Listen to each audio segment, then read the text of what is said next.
Today's episode is sponsored by Islamic Society of Corona Norco. Assalamu alaikum everyone. The last thing I would ever want to see myself or a fellow human being in is a situation where they feel like they're sitting on top of a pile of ruins. The ruins being their own life.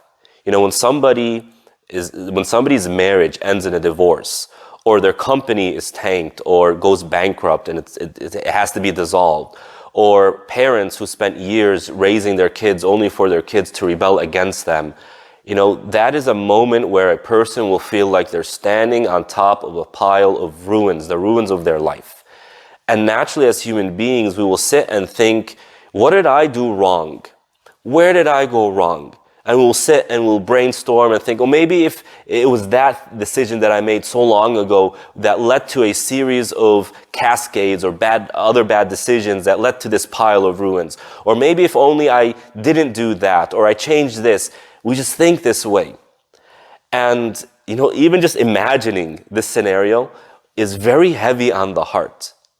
What do we do? What can we do now to spare ourselves such a tremendous amount of pain? Well, Allah subhanahu wa ta'ala in the beginning of Surah Ali Imran, He points to this reality, but more from a spiritual or a theological lens, where people will start to slightly alter the way they understand the religion. And from there, it just leads from one thing to another, to another, to another, until this person finds him or herself almost completely outside the fold of Islam. It started off with one simple mistake. And that one mistake led to a series of other mistakes that led to their downfall, to that pile of ruins. It can happen in our life. It can happen in our spirituality and our religiosity. Right after Allah subhanahu wa ta'ala talks about this, what does He say?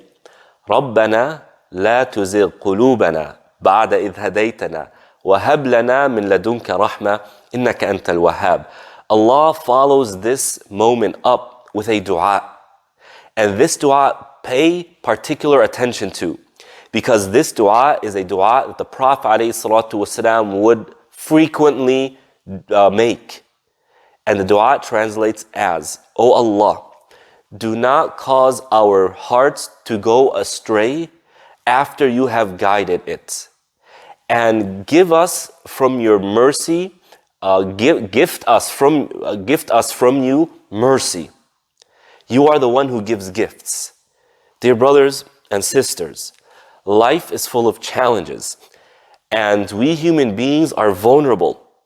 We are fallible. We, by the definition of being a human being, we are bound to make mistakes. And those mistakes can lead to our demise. And Allah intentionally made it that way. Why? So that you don't depend on yourself. You depend on Allah subhanahu wa ta'ala. So the Prophet ﷺ, understanding this meaning and embodying the spirit of this meaning, he would constantly make the dua, Allahumma ya muqallib al-qulub, thabbit qalbi ala dinik. O the one who turns hearts, keep my heart firm on your faith.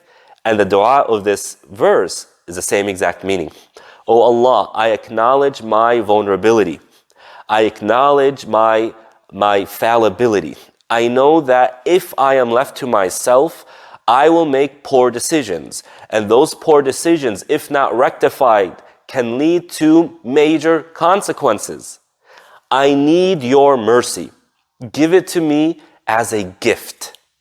So make this dua frequently.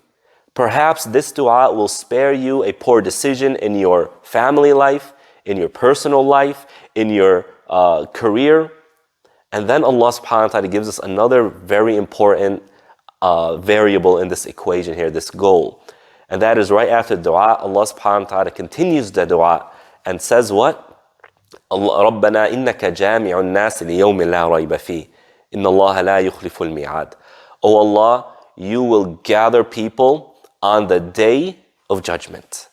Why is this coming right after? And the answer is, as you make dua for Allah to help you make better decisions and to spare you from poor decisions, you also have a role to play to keep yourself in check, to keep yourself in balance. And what is that?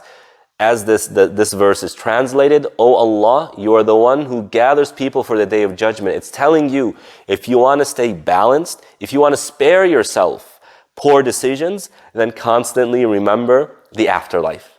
Because when we reflect and remember the afterlife, what happens? We stay in check and we make better decisions. Wassalamu alaikum wa rahmatullah.